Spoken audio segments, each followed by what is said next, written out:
하나님 말씀 함께 보시겠습니다. 요한계시록 2장 8절에서 11절 말씀입니다. 요한계시록 2장 8절에서 11절 말씀, 신약성경 400면입니다. 요한계시록 2장 8절에서 11절까지 우리 한 절씩 교독하도록 하겠습니다. 서머나 교회의 사자에게 편지하라. 처음이며 마지막이요 죽었다가 살아나신 이가 이르시되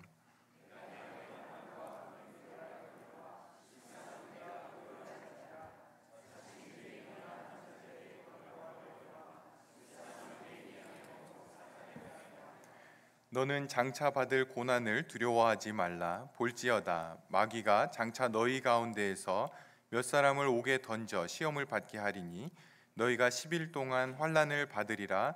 내가 죽도록 충성하라. 그리하면 내가 생명의 관을 내게 주리라. 귀 있는 자는 성령이 교회들에게 하시는 말씀을 들을지어다.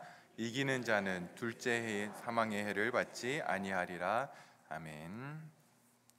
우리가 교회 창립 기념 주일을 기억하면서 해마다 소아시아 7교회를 하나씩 살펴보는데요. 오늘 우리가 보는 교회는 서머나 교회입니다. 이 서머나라고 하는 도시는 에베소라고 하는 도시 잘 아시죠? 그 당시에 수도가 에베소였는데요. 에베소에서 북쪽으로 약 60km 정도 떨어진 항구 도시였습니다. 현재는 터키, 투르키예의 3대 도시 중에 하나인 이즈미르라고 불려집니다. 이 서머나 교회는 빌라델피아 교회와 함께 주님으로부터 책망을 듣지 않은 그러한 칭찬만 받은 교회입니다.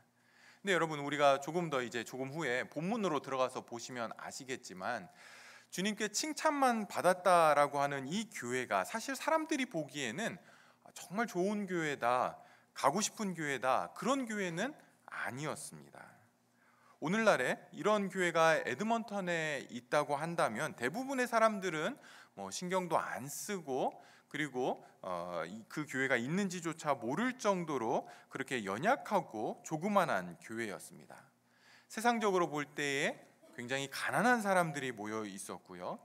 또 같은 유대인들에게조차도 무시를 당하는 그러한 조그만한 교회였습니다.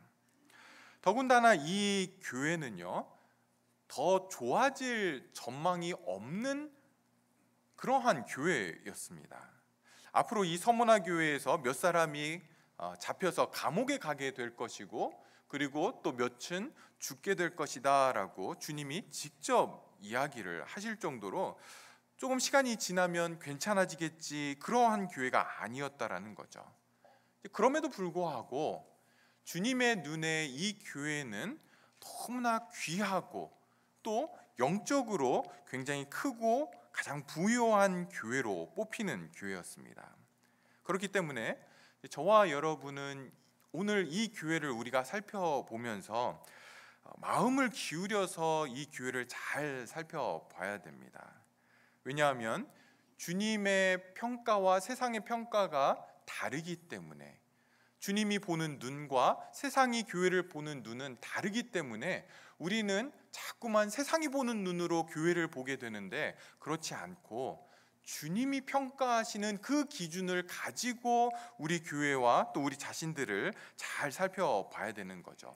뭐가 그토록 주님을 기쁘게 했는지, 주님의 마음을 사로잡은 그 모습들이 무엇이었는지 우리가 함께 살펴보고 우리 교회도 그런 모습을 가지고 있는지, 없다라면 눈에 보기에 좋은 것들을 포기하고서라도 그것을 꼭 붙잡아야만 하는, 그래서 성령이 오늘 우리 교회에게 하시는 그 말씀들을 같이 좀 들을 수 있기를 기대하고 또 소망합니다. 여러분, 오늘 본문으로 한번 들어가 보십시오. 이 서머나 교회는 어떤 교회였습니까?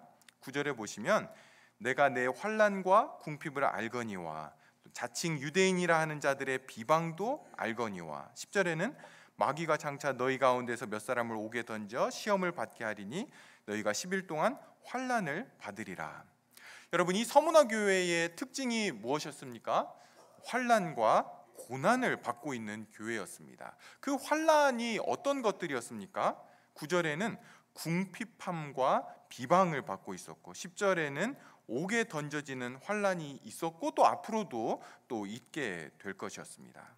경제적으로 굉장히 가난한 그러한 교회였고요. 그 당시에 유대교와 기독교는 같은 부류라고 그렇게 로마 사람들이 봤는데, 그렇게 같은 부류 중에 하나였던 유대교로부터 굉장한 비난을 당하는, 거기에다가 감옥에도 갇히고 또 죽기까지 하는 그러한 환난과 핍박을 당하는 그러한 교회였습니다.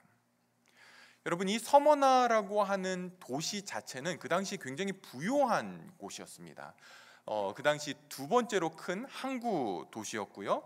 또 서머나 사람들은 자신이 살고 있는 이 도시를 굉장히 좋아하고 또 아시아에서 제일 가는 도시라고 자부하는 그러한 사람들이 이 서머나 사람들이었습니다.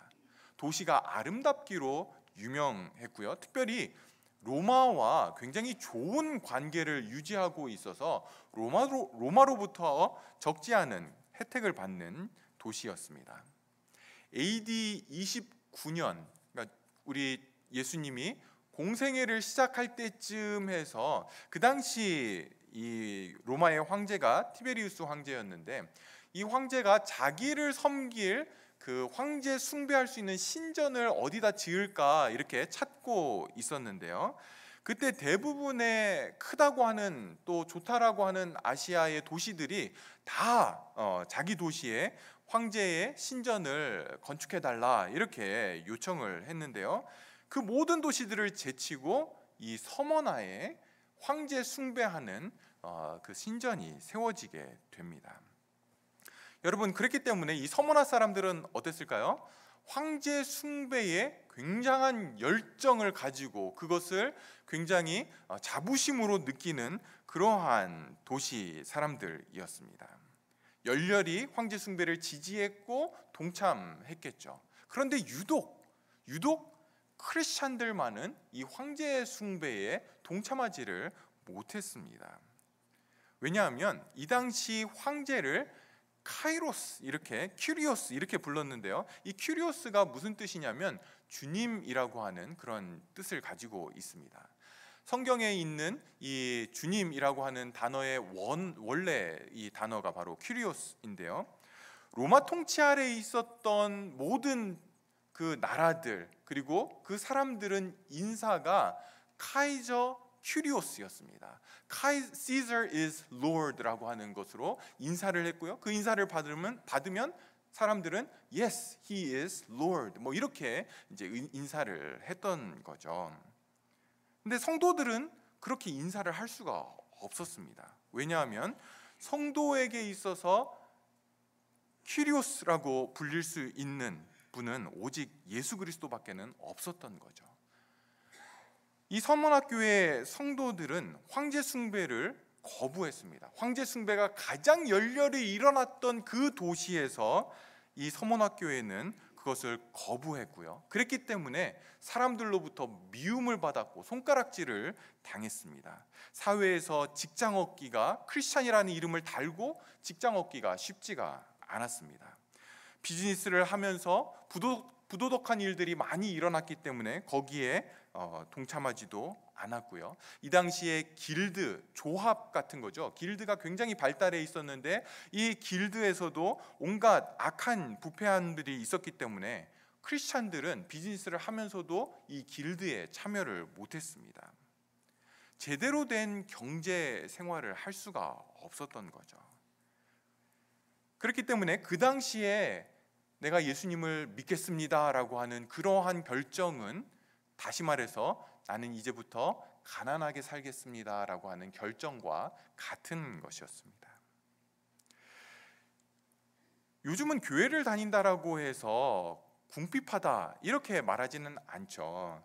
교회를 다니는 사람들이 요즘은 어지간하면 다 공부도 했고 교양과 품위를 갖추고 또 교회를 다닙니다. 그러나 여러분, 그러한 것들이 좋은 교회의 표지는 절대로 아닙니다. 주님께서 교회를 평가하실 때에 그런 것을 가지고 평가하지 않는다라는 거죠. 근데 우리는 너무 쉽게 눈에 보이는 것에 따라서 교회와 성도들을 평가할 때가 많습니다. 이 땅에서의 어떤 부요한 삶이 마치 하나님의 복을 받은 것처럼 그렇게 평가를 하는데, 주님은 전혀 그런 기준을 가지고 있지 않다라는 거죠. 다른 것으로 교회를 평가하고 다른 것으로 성도들을 평가합니다. 성도 여러분, 크고 많고 부유하고 풍요로운 것이 항상 좋은 것은 아닙니다. 이 땅에 살아가는 동안 참되게 예수 그리스도를 따르겠다라고 하는 그러한 성도들은 어쨌거나 이 세상 속에서 많은 경우에 세상 속에서 어려움과 또 미움을 받을 수밖에는 없습니다. 서구의 많은 학자들, 풍요로운 그러한 환경에서 자란 이 서구의 학자들은요, 이런 본문을 대할 때 굉장히 힘들어합니다. 그래서 이런 본문들을 분석하고 또 해석할 때에 그 당시에는 야만족, 바베리안이 굉장히 많았기 때문에 성도들이 이렇게 고난과 어려움이 있었지, 오늘날과 같이 문명화되고 또 교육을 받은 시대에서는 이런 핍박과 고난이 없다라고 그렇게 해석을 합니다. 근데 여러분, 그렇지 않습니다. 시대를 초월해서 십자가는 언제나 사람들에게, 세상에게 거치는 돌이 되어 왔습니다. 모든 시대에 복음과 교회가 전하는 메시지는 사람들을 평안하게 해주는 것이 아니라 굉장히 불편하게 그렇게 만들죠.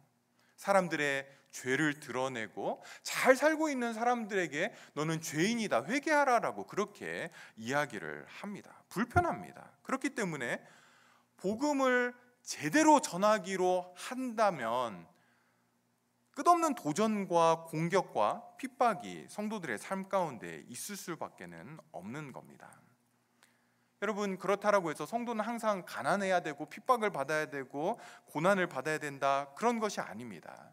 그렇지만 우리가 영적인 그런 긴장을 놓치지 않게 어느 정도의 고난과 어려움이 없다라면 우리는 끝없이 평안하고 부유하고 풍요롭기만 한 그러한 자리로 자꾸 달려가는 그러한 우리의 모습들을 보게 되죠. 여러분, 이 서문학교회는 로마로부터 그런 많은 어려움을 당하는 교회였습니다. 그런데 그것뿐만 아니라 오늘 본문에 보니까 자칭 유대인이라고 하는 사람들의 비방이 있었습니다. 비난을 받는 그러한 교회였던 거죠. 여러분, 유대인들이 성도들을 핍박하고 비난하고 힘들게 한 것은 우리가 사도행전에 보면 너무나 잘 나와 있죠. 그렇게 바울 사도를 싫어하고 미워하고 심지어 바울을 죽이기 전까지는 나는 밥을 먹지 않겠다, 금식하는 사람들이 있었는데 그들이 바로 유대인들이었습니다.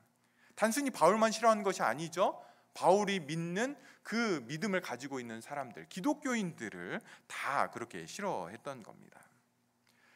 사랑하는 여러분, 이 서문학교회를 힘들게 했던 사람들이 누굽니까?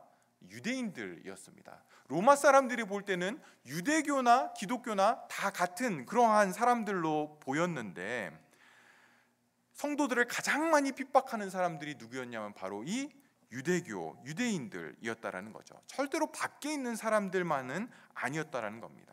교회 안에 있는데 성도라고 하는 이름과 모습은 가지고 있는데 내적인 생명이 결여된 사람들, 예수 그리스도와의 그런 인격적인 참된 만남이 전혀 없는 교회와 성도들이 진실된 참된 성도들을 어렵게 하고 힘들게 하고 핍박하고 있는 겁니다.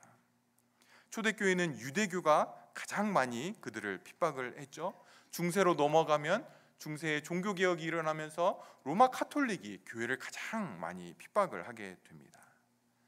여러분들이 신앙생활하면서 성도라고 불리는 다른 사람으로부터 어려움과 핍박을 당할 수가 있는데요, 여러분, 그럴 때 절대로 낙심하지 마십시오. 그것은 교회의 역사 속에서 끝없이 보여져 왔던 그러한 모습 중에 하나입니다. 형식적으로 신앙생활하는 사람들이 참되게 하는 성도들을 가장 많이 어렵게 합니다. 바깥 사람들이 문제가 아닌 거죠. 안에 들어와 있는 사람들 중에 하나님과 인격적인 관계가 없는 그러한 사람들이 진실된 성도들을 힘들게 하는 겁니다. 여러분, 이런 서문학 교회를 향해서 굉장히 힘들고 어렵고 비난과 가난 속에 살아가고 있는 이 교회를 향해서 주님이 하시는 말씀이 있습니다. 여러분, 8절 보십시오. 우리 8절 같이 읽겠습니다. 서문학 교회의 사자에게 편지하라. 처음이며 마지막이요. 여러분, 이 고난과 핍박 가운데 있는 서문학 교회에게 이제 주님이 말씀을 하시는데요. 먼저 8절에서 주님이 자신을 소개하고 있습니다. 뭐라고 소개하고 있습니까? 처음이요 마지막이다, 이렇게 소개를 하고 있죠. 성경 다른 곳에서는 처음이요 마지막이라고 하는 이런 표현을 알파와 오메가다, 이렇게 또 이야기하기도 합니다. 여러분, 이것은 주님이 처음 시작도 주님이 하시고 마지막 끝맺음도 주님이 하신다라고 하는 의미를 가지고 있습니다. 모든 것을 주관하시는 그런 분이 바로 주님이라는 거죠. 모든 역사의 주관자로서 역사를 시작하시는 분도 예수님이시고, 시작만 하시는 것이 아니라 주님이 그 모든 과정들을 이끄시고 마지막 역사를 끝내시는 분도 바로 주님이시다라고 이야기를 하는 겁니다. 인류의 모든 그 과거와 현재와 미래를 주관하시는 분이 바로 우리 주님이신 거죠. 근데 여러분, 이 사실은 주님이 세상에 존재하는 모든 것의 유일한 이유가 되시고 목표가 되시고 근거가 되신다라고 하는 의미를 가지고 있습니다. 예수님이 아니고서는 세상에 존재할 수 있는 것이 아무것도 없다라는 거죠.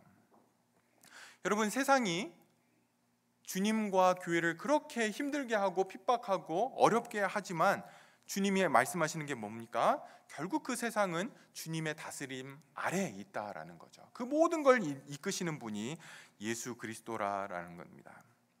거기에다가 주님은 서문학 교회에게 자신이 죽었다가 살아나신 이라고 그렇게 소개를 하고 있습니다. 여러분, 너무나 힘든 상황 가운데 있죠. 고난과 핍박과 가난과 비난을 받고 있고, 심지어 죽음을 목전에 놓고 있는 그 교회를 향해서, 서문학 교회를 향해서, 그 교회 성도들을 향해서 내가 누구냐면 먼저 죽었다가 살아난 자다라고 그렇게 이야기를 합니다. 내가 먼저 고난을 받았고, 먼저 핍박을 받았고, 먼저 죽었다가 살아난 자다, 이렇게 말씀하시는 거죠. 너무 힘든 상황 가운데 있는 서문학 교회에게 지금 뭘 말씀하고 있는 겁니까? 너희들이 지금 받고 있는 그 고난이 나랑 상관없는 그러한 고난이 아니라 내가 이미 걸었던 그 길을 지금 너희도 걷고 있는 거다라고 말씀을 하는 겁니다. 내가 너희보다 먼저 갔던 그 길을 너희가 지금 따라오는 것뿐이라고 말씀하시면서 그들을 위로하고 있는 거죠. 격려하고 있는 거죠. 너희들 지금 잘하고 있어. 고난 받는 게 지금 맞는 거야 라고 그렇게 힘을 주고 있는 겁니다. 사랑하는 여러분, 우리가 하나님의 자녀죠. 근데 자녀인 우리를 대하시는 하나님의 그 방법이 무엇입니까?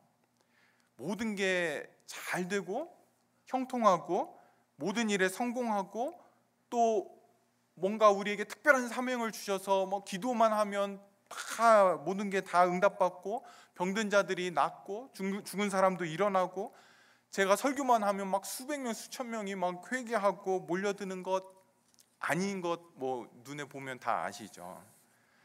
여러분, 주님이 우리에게 보여주시는, 자녀인 우리에게 보여주시는 가장 큰 영광은요, 주님이 가셨던 그 고난의 길에 우리를 초대하는 겁니다. 우리의 고난이 주님의 고난과 같은 것이 되게 하시는 거죠. 여러분, 아이들이 어릴 때에는 아빠가 뭐 사탕 사오고 뭐 과자 주면 제일 좋아하죠. 근데 이제 자녀들이 성장하고 성숙해지면서 아빠가 가지고 있는 그러한 어려움들을 이제 이해할 때가 되면 조금씩 나누게 됩니다. 아빠가 이런 고민을 하고 있었나? 이런 어려움들을 가지고 이렇게 살아오고 계셨나? 여러분, 이런 아픔들을 자녀들과 이야기할 때에 자녀가 느끼는 것, 사탕을 주고 과자를 줄 때에 느꼈던 것과는 너무나 다르게 되죠. 아빠가 나를 이만큼까지 지금 생각을 하고 있구나. 이런 어려움들을 나에게 나눌 수 있구나. 여러분, 마찬가지로 주님이 가셨던 그 발자취를 따라서 저와 여러분을 어린아이로 보지 않으시고 우리를 기뻐하시고 신실하게 여기셔서 우리를 그분의 고난의 자리로 부르실 때에 그때 자녀로서 우리에게 진짜 영광이 있는 거죠. 바울은 골로새서 1장 24절에서 이렇게 고백을 합니다.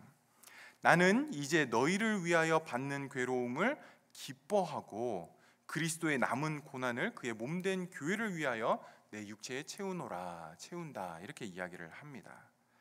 바울은 자기와 같은 자를 주님이 그분이 받으셨던 고난의 자리로 부르셨다라고 하는 그것 자체가 너무나 영광스러웠고요. 그것을 볼 때에 그 안에 기쁨이 나타났고요.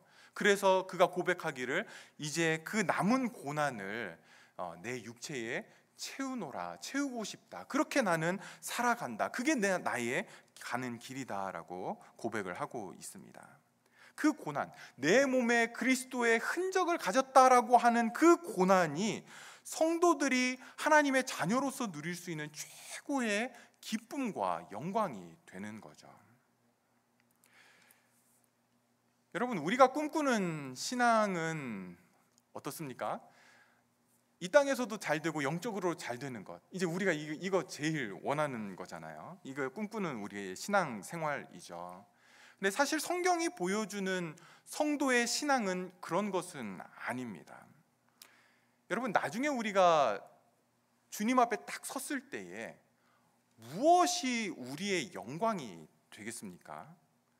이 땅에서 이룬 어떤 업적들, 성공들, 주님 저 이 정도까지 하다 왔어요 라고 그런 것들, 이렇게까지 많은 것들을 쌓았어요. 여러분, 우리가 이 땅에서 얻는 모든 것들은 다 주님이 도우셔서 우리가 얻게 되는 것들이죠. 하나도 그분이 도움 없이 우리가 얻을 수 있는 것은 아무것도 없습니다. 근데 그런 것 가지고 주님 앞에 섰을 때 뭐 하나도 영광이 되지 않죠. 야, 그거 내가 다 준 거야, 내가 다 허락한 거야. 아무것도 영광이 되지 않습니다. 그래도 이 땅에 살면서 우리가 주님 때문에 힘들었던 것, 주님 때문에 고난받았던 것, 주님 때문에 다른 사람들로부터 비난을 받고 조롱을 받고 욕을 먹었던 것, 이 땅에서 넉넉히 누리며 살 수 있었지만 주님 때문에 그 자유들을 포기한 것, 여러분, 그런 것들이 진짜 우리에게 영광이 되는 거죠. 남자분들이 모이시면 군대 얘기 한번 시작하면 끝이 안 나죠. 근데 군대 얘기 중에서도 어떤 이야기들을 제일 많이 합니까? 내가 얼마만큼 힘든 훈련까지 받아봤는지, 그렇죠? 이게 이제 제일 많이 이야기를 하죠. 물론 제가 볼 때는 허풍이 좀 많이 섞여 있기는 하지만 어쨌거나 얼마나 힘들었는가를 제일 많이 이야기를 하게 됩니다. 저는 설교할 때 군대 얘기 전혀 하지 않습니다. 왜 안 할까요? 방위 갔다 왔으니까. 집에서 다녔는데 뭐가 힘들었겠습니까? 저도 특전사 출신이면 설교 때 많이 이야기를 하죠. 고난받고 힘든 것, 여러분, 우리가 주님 앞에 서면 이 땅에서 이룬 어떤 성공과 업적들 다 빚을 잃게 됩니다. 아무것도 남지 않게 됩니다. 주님 앞에서 오히려 그것은 바울이 이야기하듯이 주님을 위해 사용하지 않으면 배설물이 되게 됩니다. 그런데 우리가 주님 때문에 대가를 지불하고, 주님 때문에 어려움을 당하고, 주님 때문에 포기하고 비난받고 수고한 것, 그런 것만 남게 되는 거죠. 사랑하는 여러분, 주님이 가신 그 길을 따라가는 것만이 우리에게 영광이 되는 것입니다. 그분이 우리와 같은 죄악된 인간들, 우리와 같은 미련한 그러한 것들을 그분의 가장 근사치로 데려가는 것이 형통한 삶이 절대로 아니라는 거예요. 고난이라는 겁니다. 예수를 바라보고 예수를 생각하고 그분이 어땠는지를 우리가 기억하고 여러분이 그분을 닮아가는 것 때문에 행복해하고 그분을 닮아가는 것 때문에 기뻐하고 그렇게 살아야 우리는 세대를 거슬러 가고 사회를, 이 시대를 거슬러 가면서 살 수 있는 거죠. 세상적이고 얄팍한 신앙생활 안 됩니다. 저희 교회는 그런 거 허락하지 않습니다. 우리의 모든 위로와 격려는 이 땅에서 잘 되는 것에 있는 것이 아니라 예수를 알고 그분을 따라가는 것에 있는 것입니다. 두 번째로 주님은 이 교회를 향해서 뭐라고 말씀하십니까? 9절에 보시면 주님이 그들의 환난과 궁핍을 알고 있다 이렇게 말씀하시죠. 또 자칭 유대인들의 비방도 알고 있다라고 그렇게 말씀을 하십니다. 주님께 충성하기 위해서 어렵게 고난 가운데 궁핍하게 살아가고 있는 이 성도들에게 주님이 내가 다 알고 있다 이렇게 말씀하는 겁니다. 여러분, 주님이 보시고 다 알고 계십니다. 여러분이 이 땅을 살면서 사람들이 하는 말에 자꾸 마음을 빼앗기시면 안 됩니다. 우리는 너무나 쉽게 사람들의 평가, 사람들의 한마디 말에 마음을 자꾸 빼앗기죠. 그러나 여러분, 사람들의 평가는 절대로 정확하지 않습니다. 특히 한국 사람들의 평가는 더더욱 정확하지 않습니다. 한국 사람들은 어떻습니까? 우리는 누가 나랑 친하면 그 사람이 하는 모든 건 다 옳은 것이고 맞는 것이고, 나랑 관계가 안 좋으면 그 사람이 하는 모든 말이든 모든 행동은 다 틀렸고, 우리는 이렇게 평가를 하잖아요. 나랑 친하냐 안 친하냐. 근데 사람이 그렇지 않죠. 잘하는 부분이 있으면 못하는 부분이 있고, 좋은 부분이 있으면 또 안 좋은 부분이 있는 게 사람인데, 우리 한국 사람들은 정이 너무 많아서 그런지 나랑 가까우면 그 사람이 하는 모든 것도 다 좋은 것, 나랑 관계가 안 좋으면 그 사람이 하는 모든 것도 다 안 좋은 것, 이렇게 이제 평가를 합니다. 그러다가 친했던 사람과 다음 날 뭔가 틀어지면 그 사람이 지금까지 잘했던 것도 다 나쁜 것, 뭐 이렇게 되는 거죠. 그러니까 손바닥 뒤집듯이 바로 뒤집어지는 것이 사람들의 평가입니다. 여러분, 사람들의 평가는 가치를 둘 만한 것이 절대로 아닙니다. 그것이 좋은 평가든 안 좋은 평가든 아무런 가치를 두지 마십시오.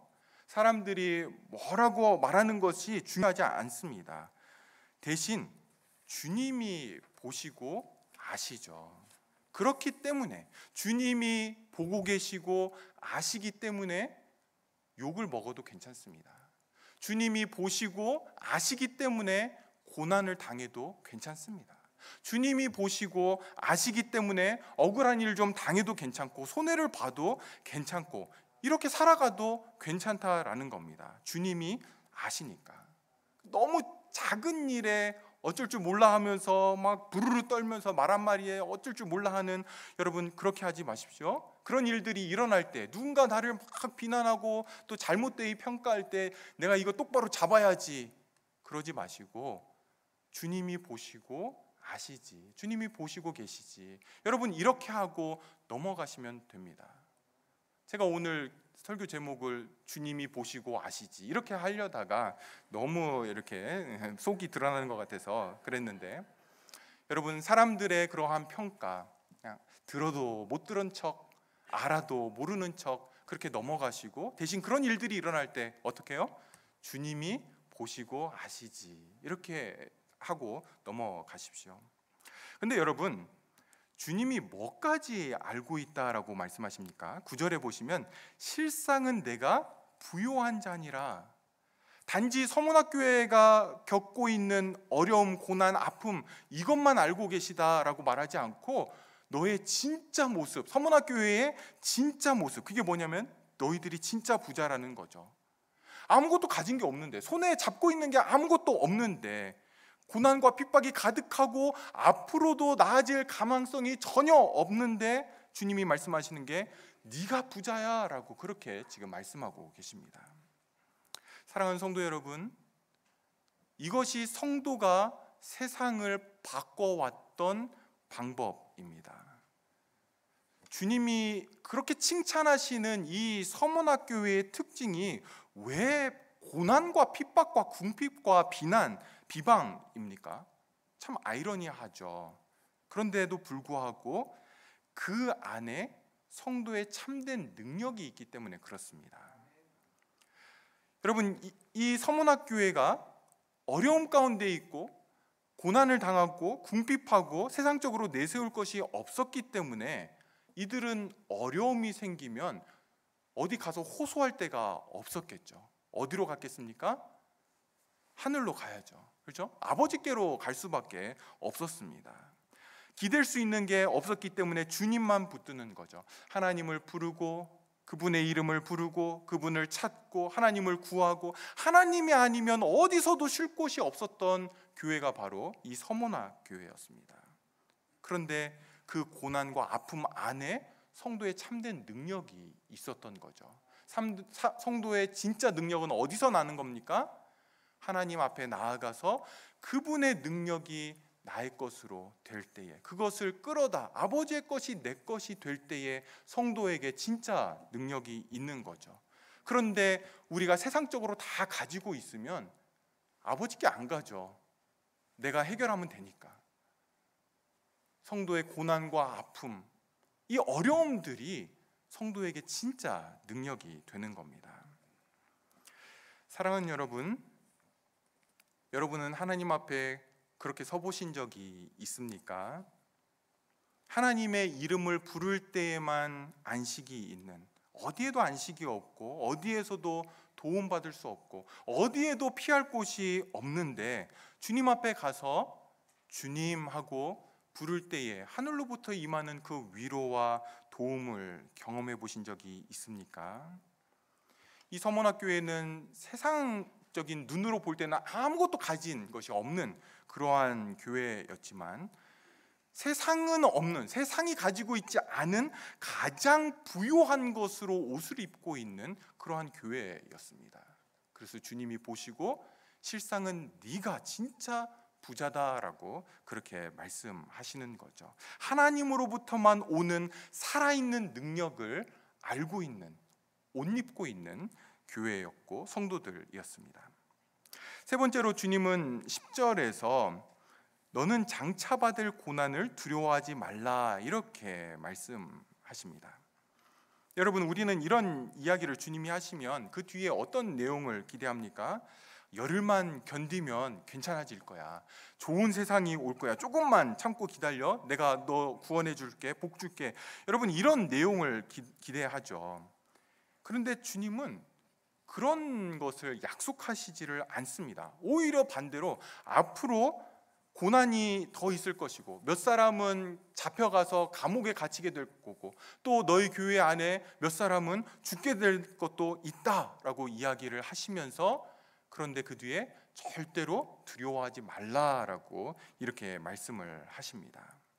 고난이 사라질 것이기 때문에 두려워하지 않는 것이 아니라, 이제는 먹고 살만한 세상이 올 것이기 때문에 두려워하지 말라라는 것이 아니라 더 큰 고난이 오는데 두려워하지 말라라고 말씀을 합니다. 사랑하는 여러분, 오늘 주님이 이 말씀을 통해서 교회와 성도들에게, 저와 여러분에게 무엇을 원하고 계십니까? 사랑이 많으시고 은혜가 많으신 그 주님, 너무나 친절하신 그 주님은 우리를 고난 가운데서 벗어나게 하셔서 그분의 사랑을 우리에게 보여주시는 것이 아니라 그 고난 가운데서 우리를 붙들어 주시는 것으로 그분의 사랑을 드러내시는 분입니다. 고난을 제하여 주는 것이 아니라 고난을 허락하시고, 그 고난 가운데서 금방 건져주시는 것이 아니라 그 고난 가운데서 우리를 연단하심으로 진짜가 뭔지를 보게 하시는 거죠. 그때 우리의 영적인 눈이 열리게 되는 겁니다. 이 땅에서의 삶이 전부가 아니고, 눈에 보이는 문제와 아픔이 전부가 아니고, 하나님의 나라가 있고 하나님의 영광이 있고 그분이 주시는 하늘에 속한 신령한 복이 무엇인지를 우리로 하여금 보고 누리고 사모하게 그렇게 만드시는 거죠. 하늘에 속한 그 복을 봐야만 우리는 이 땅의 것에 매이지 않게 됩니다. 여러분, 이 땅의 것들이 필요 없다 그런 얘기하는 것이 아닙니다. 우리에게 주어진 것들을 잘 사용하고 필요한 곳에 사용하는 것 절대로 아무 문제 되지 않죠. 그러나 그것에 우리의 삶을 맡기면 안 됩니다. 그것에 나의 만족이 있다라고 거기에 머물러 있으면 안 된다라는 거죠. 세상의 노예가 되지 않게 되는 것 어떻게 가능합니까? 하늘에 속한 그 신령한 복이 있다라는 것을 봐야만 우리는 이 땅에 매이지 않게 되는 겁니다. 여러분, 주님께 칭찬만 들은 이 서문학교에 잘 보십시오. 지금까지 환난과 궁핍과 어려움을 당했는데 앞으로 고난이 더 있을 거라고 이야기를 합니다. 옥에도 갇히고 죽기까지 할 거다라고 그렇게 말씀을 하시죠. 여러분, 이 말씀은 서문학교에만 해당되는 말씀이 아니죠. 이 말씀은 오고 오는 모든 교회들에게 주님의 기준이 무엇인지를, 또 주님의 마음이 무엇인지를 보여주고 있는 겁니다. 우리에게도 마찬가지죠. 주님이 우리를 사랑하시는 한 징표는 우리를 고난 가운데로 인도하시고 더 큰 고난을 허락하시는 겁니다. 그것이 서문학 교회를 칭찬만 받게 하는 서문학 교회로 만들었던 거죠. 그리고 죽도록 충성하라라고 이야기를 합니다. 세상에서 살아남을 것을 원하거나 기대하지 말라라고 이야기를 하시죠. 맡겨진 고난들을 잘 감당하라라고 말씀을 하십니다. 제가 오늘 말씀을 준비하면서 과연 이런 설교를 하면 우리 교회가 받아들일 수 있을까? 우리 교회 성도들이 얼마나 받아들일 수 있을까? 혹시 소화되지 않는 너무 단단한 음식을 이렇게 주는 것은 아닐까? 그런 고민이 있었습니다. 그렇지만 이 말씀을 통해서 적어도 저와 여러분이 꼭 한 가지 좀 기억할 것은 우리가 가야 할 곳이 아직도 많이 남아 있다라는 거예요. 절대로 지금 이 자리에 머물면 안 되고, 나 신앙 그래도 괜찮아라고 하는 그 자리에서 우리가 겸손하게 내려와서 이렇게 좋아하는 사람들끼리 모여서 재미있게 신앙생활하는 것이 좋은 교회다라고 그렇게 생각하지 않고 정말 주님이 원하시는 그 자리가 따로 있다라는 거죠. 그리고 우리는 겸손하게 우리의 자리에서 내려와서 그 자리로 나아가기 위해서 우리에게 맡겨진 그 길들을 가야 된다라는 겁니다. 적어도 우리가 이거를 알고 가자라는 거죠. 그래야만 우리 교회가 세상의 소망이 됩니다. 세상이 좋아하는 교회 되어가지고는 세상의 소망이 될 수가 없습니다. 주님이 원하시는 그 교회가 되어야 세상의 소망이 되는 거죠. 저와 여러분이 오늘 서문화 교회를 통해서 주님이 기대하시는 교회가 어떤 건지를 우리가 좀 자세히 이렇게 좀 마음에 좀 새기고요. 우리 교회도 그 자리에 가기까지 죽도록 충성하는 그러한 교회 될 수 있기를 소망합니다. 시간 같이 한번 기도하도록 하겠습니다. 오늘 말씀을 가지고 우리가 기도할 때에 우리의 신앙 또 우리 교회의 모습들이 어떠한지, 정말 주님이 원하시는 그 자리에 우리가 바르게 가고 있는지, 서문학교회와 비교해서 우리 교회가 세워가야 될, 또 가야 될 그 자리들을 보면서 주님, 우리 안에 주님이 보시는 그 기준들을 갖게 하시고 그 눈으로 나 자신 또 우리 교회를 바라보며 세워갈 수 있도록, 우리가 세상이 원하는 교회가 아닌 주님 원하는 교회 될 수 있도록 같이 들은 말씀 가지고 기도하겠습니다.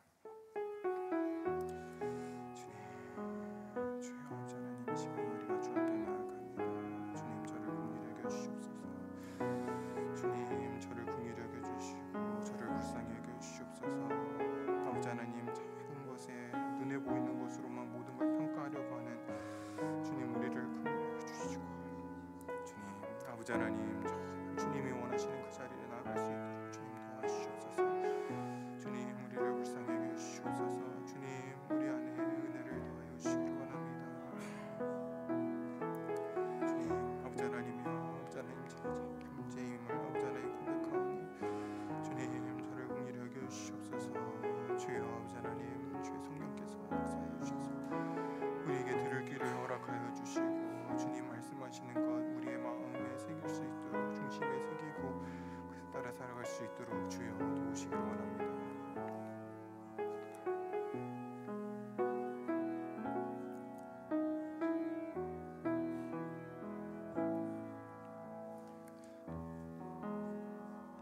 하나님 아버지, 말씀을 통해서 우리 자신들을 또 우리 교회를 다시 돌아봅니다. 우리를 긍휼히 여겨주시고 불쌍히 여겨주시옵소서.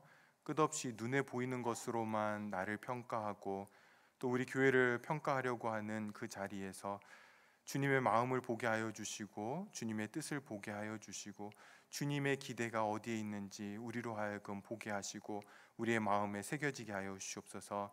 성령 하나님, 우리에게 들을 귀를 허락하여 주시고 이 말씀이 우리의 기준과 표준이 되어 주님이 원하시는 그 교회, 그 성도들 될 수 있도록 주께서 함께하여 주시옵소서. 예수님의 이름으로 기도합니다. 아멘. 이제는 우리를 구원하신 우리 주 예수 그리스도의 은혜와 하나님 아버지의 크신 사랑과 성령님의 감동, 감화, 교통하심이 이 땅에서 고난과 더 많은 고난이 있다 하더라도 그것이 주님의 길을 따라가는 것이면 기꺼이 기쁨으로 감사하며 내 몸에 남은 고난을 채우노라 하며 주님 따라가기를 소망하는 사랑하는 주의 백성들에게 이제로부터 영원토록 항상 함께 있을지어다. 아멘.